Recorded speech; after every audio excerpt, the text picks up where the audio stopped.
おい宮田、お前のボーナスは30円な。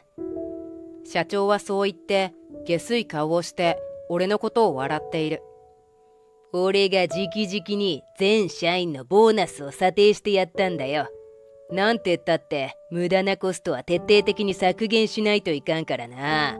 お前は社員の中でも最も役に立たない落ちこぼれだから、ボーナスは30円が妥当だろう。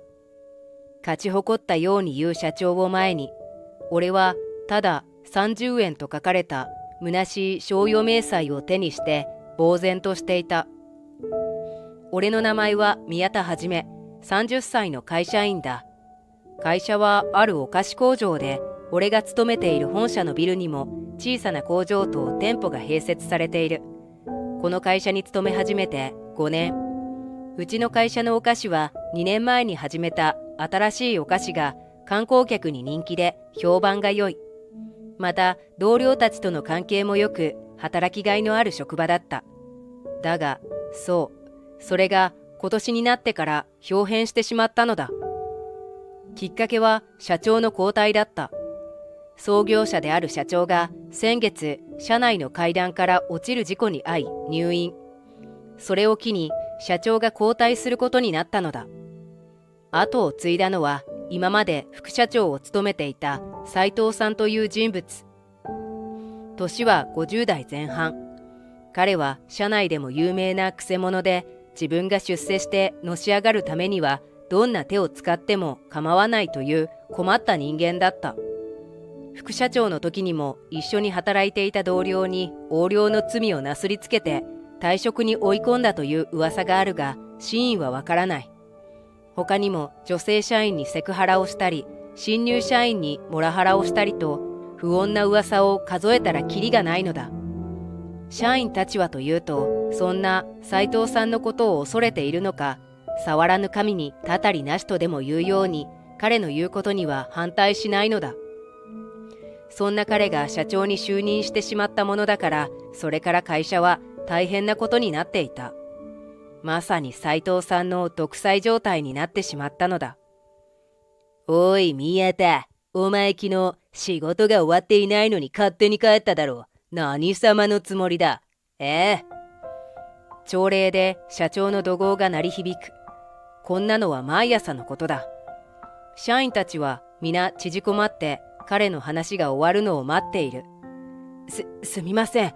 昨日は家族を病院に連れて行く予定があり、残業できないと事前にお伝えしていたのですが、俺はありのままの事実を伝える。俺の祖父は足が悪いので、リハビリのために週に1回は病院に連れて行かなければならなかった。それが昨日だったのだ。それに事前に社長にそのことを伝えて了承を得ていたはずだ。それなのに彼は、病院なんて、俺は許可した覚えはないぞ。勝手に言い訳をでっち上げて帰るなんて、会社をなめてんのか。そんなことを言われても困るのだが、しかしこれがいつものパターンなのだ。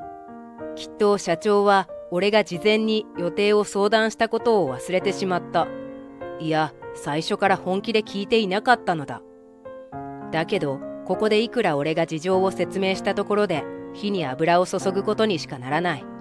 どんどん怒りのボルテージが上がった社長は、ついには、では、罰として、今日中に工場機器の点検を全部やって帰れ。いいか、お前が一人でやるんだぞ。終わるまでは絶対に帰るな。そう言って怒鳴りつけた。斉藤社長が就任してからというもの、俺は目をつけられてしまったようだ。会社の中で彼と鉢合わせるたびに怒鳴られ、心が休まる暇がない。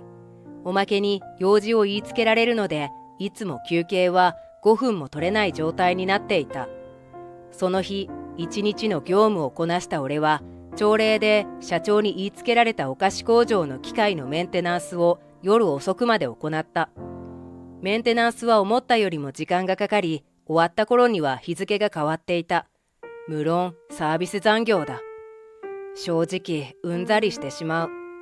俺はお菓子作りの仕事が好きだからここまで続けられているけど、もう心が折れそうだった。それから別の日にはこんなこともあった。おい宮田、お前なんで今月のノルマが達成できてないんだよ。この無能、誰が給料払っていると思ってるんだ。カンカンに怒った社長の怒鳴り声に同僚たちはビクビクしている。彼の怒りの原因は俺の今月の売り上げがノルマに達していなかったからだ。だけど本当は達成できる見込みだったのに、気分屋の社長が3日前になってノルマのラインを急に高く上げたので達成できなくなってしまったのだった。正直これは俺に対する嫌がらせだ。そもそも先代の社長の時に比べれば俺の売り上げの数字は上がっているのだ。だけど自分勝手なイチャモンをつけてはとにかく人を罵倒したい社長はそんなことを無視してガンガン怒鳴り散らす。大声があまりにひどすぎて耳が痛くなるくらいだった。だけどこうなったらひたすら謝るしかない。すみません、すみません。俺は怒り狂った社長の前で体を小さくしてひたすら謝り続けた。お前みたいなボンクラ、うちの会社じゃなかったらとっくにお払い箱なんだぞ。ここにいる社員全員に土下座して謝れ。社長はそう言って俺の席の椅子を蹴飛ばした。蹴られた椅子がオフィスに転がって大きな音を立てる。周りの同僚たちはその様子におののいて動くこともできないようだ。すみません、すみません。その中で俺は必死に謝り続ける。まさに独裁地獄だった。それからも毎日のようにパワハラに耐えつつ勤務していたのだけれど、ある日事件が起こった。それは今年の賞与明細を社長が配っていた時のことだ。彼はニヤニヤと笑いながら俺に明細を突きつけた。なんだろうと思いながら受け取り、その額面を見て唖然とする俺。なんと明細のボーナスの欄には30円と書かれていたのだ。すると俺の反応を見た社長は嬉しそうに、宮田、お前のボーナスは30円な。そう言って笑っている。これはどういうことでしょうか。何かの冗談ですよね。と尋ねると、冗談なんかじゃねえよ。俺が直々に全社員のボーナスを査定してやったんだよ。なんてったって無駄なコストは徹底的に削減しないといけんからな。お前は社員の中でも最も役に立たない落ちこぼれだから、ボーナスは30円が妥当だろう。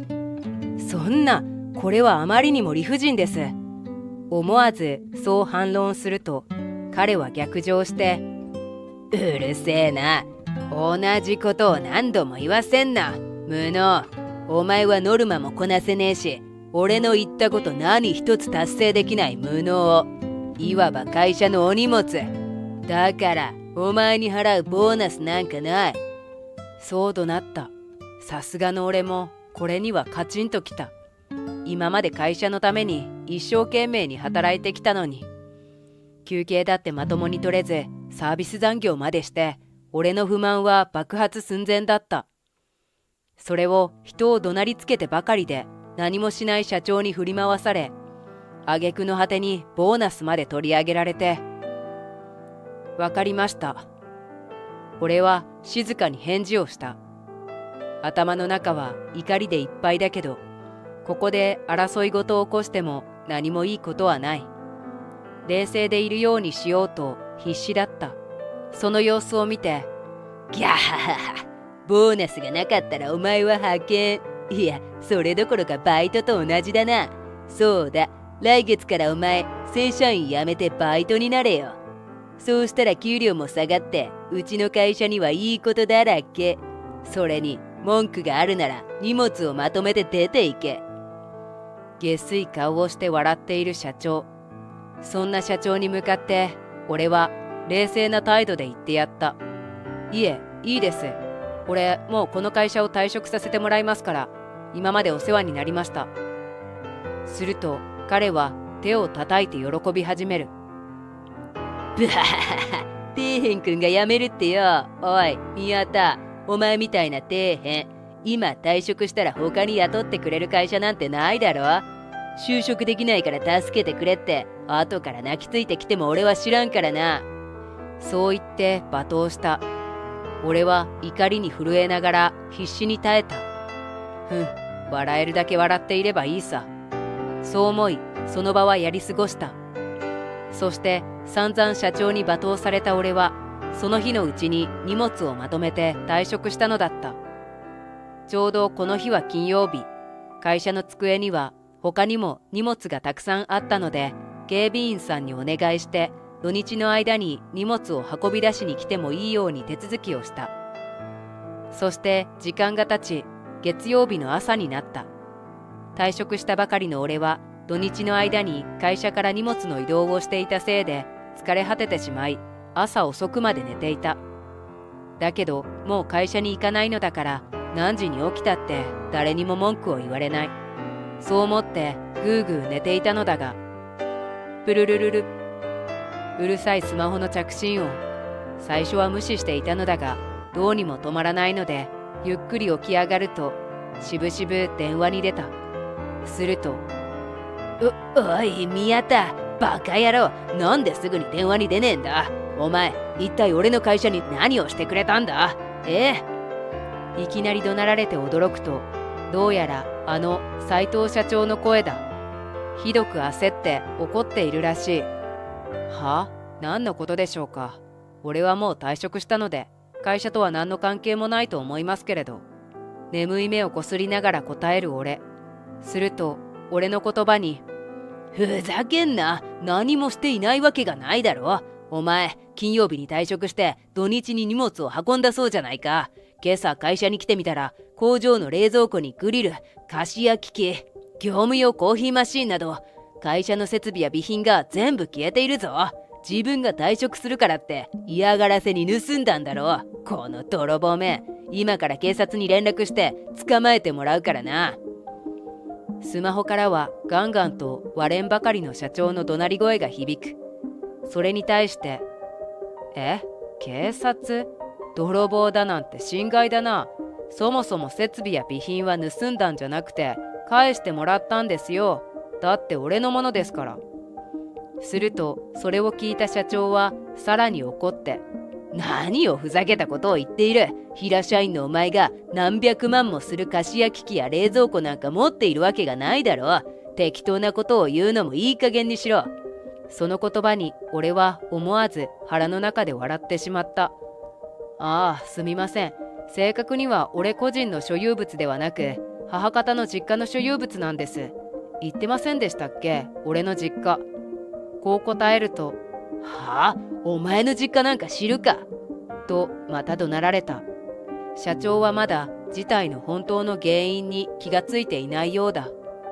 そこで俺は教えてやった。実は俺の母方の実家が三つ星リースっていうリース会社なんです。なんだと？三つ星リースって言ったら、うちの会社に設備や備品を大量に貸してくれているリース会社じゃないか。お前嘘つくのもいい加減にしろよ。とうろたえる社長に対して、嘘じゃないですよ。そう、実は御社のほとんどの備品、俺の実家の会社が貸しているものなんです。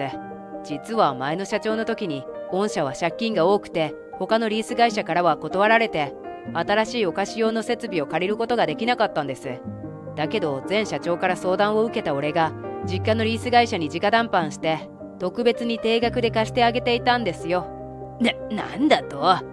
社長は今までそんなことも知らなかったのか、声が裏返るくらい驚いている。今までとは打って変わってかなり動揺しているようだ。だけど俺が退職することになってしまったので、もう設備を貸しっぱなしにしておくことはできません。リース契約は終了です。だから設備と備品を引き上げさせてもらったんです。ちょうど土日だったので、リース会社の職員を何人か応援に呼んで、思ったよりも早く終わらせることができました。この言葉を聞くと、彼は、ちょっと待て。それじゃあうちの菓子工場は今日からどうやって営業すればいいんだよ。今設備も備品もないから店舗に並べる菓子も作れないし、併設しているカフェもオープンできないんだぞ。どうやらかなり困っているようだ。いい気味だ。そう思った俺は、知りませんよ。それを考えるのが経営者であるあなたの責任でしょ。と皮肉いっぱいな言葉を一発お見舞いしてやった。社長は電話の前でしばらくぐぬぬとうなっていたが、さすがにどうにもならないと思ったのか、頼む、宮田、俺が悪かった。お前のことを今までいびっていたことは謝るから、俺のことを助けてくれ。お願いだ。助けてくれたらうちの会社に戻ってきた時は特別待遇にしてやる。部長、いや副社長クラスに置いてやってもいい。頼む、お願いだ。お前のポストは俺が保証するから、ここは堪忍して助けてくれ。こんなことを言い始めた。やれやれ、人に怒鳴りつけること以外は本当に何もできない人なのだ。俺はしばらく考えていたが、社長に向かってこう言った。いいですよ、会社に戻っても。ただし条件が一つあります。そう言った。それはあなたが社長を辞めて警察に自首することです。なんだと？警察？自首だと？うろたえる社長。俺は知ってますよ。日曜日に会社に入れてもらった時、備品を回収するついでに倉庫整理をしていたら、最近外されたらしい監視カメラを見つけたんです。そうしたら、そこには前社長の藤原さんを階段から突き落とすあなたの姿が映っていたんです。あの事件の時、監視カメラは故障していたことになっていたけど、本当はあなたがカメラを隠して事件が事故になるように画策したんでしょ。その言葉を聞くと社長はうなり声を上げた。なんでそれを。逃げようとしても無駄ですよ。今日は月曜日の朝ですよね。あなたの出社に合わせて警察が踏み込むと言っていましたから、もうすぐ来るでしょう。なんだと？そう声が聞こえたかと思うと、電話の向こうからパトカーのサイレンが聞こえてきた。どうやら警察が会社に到着したらしい。横暴な社長の独裁もこれでようやく終わりを告げることだろう。その後、社長は逮捕され、今は刑務所の塀の中にいる。逮捕により前社長に怪我をさせて会社を乗っ取っただけではなく、同僚に横領の罪をなすりつけたり、セクハラやモラハラをしたりなど、社長が行った過去の悪事すべてが明るみに出てしまった。そのすべての罪を償うために、しばらくは刑務所から出てこられないようだ。そして俺はその後、元いた会社に戻った。リースで貸し出ししていた設備も店に戻って、うちのお菓子工場は無事に営業している。一時期どうなることかと思ったのだが、事態が一見落着してよかったと同僚たちも喜んでいる。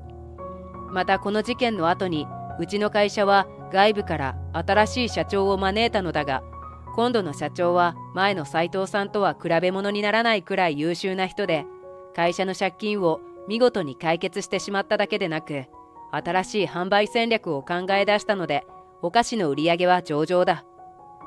俺は新社長に高く評価してもらって昇進し、今は部長として働いている。まさに今までの不幸はどこへやら、何かと幸運に恵まれるようになった。散々なこともあったけど、今は自分の好きな仕事に思いっきり打ち込めるようになって、やりがいのある毎日だ。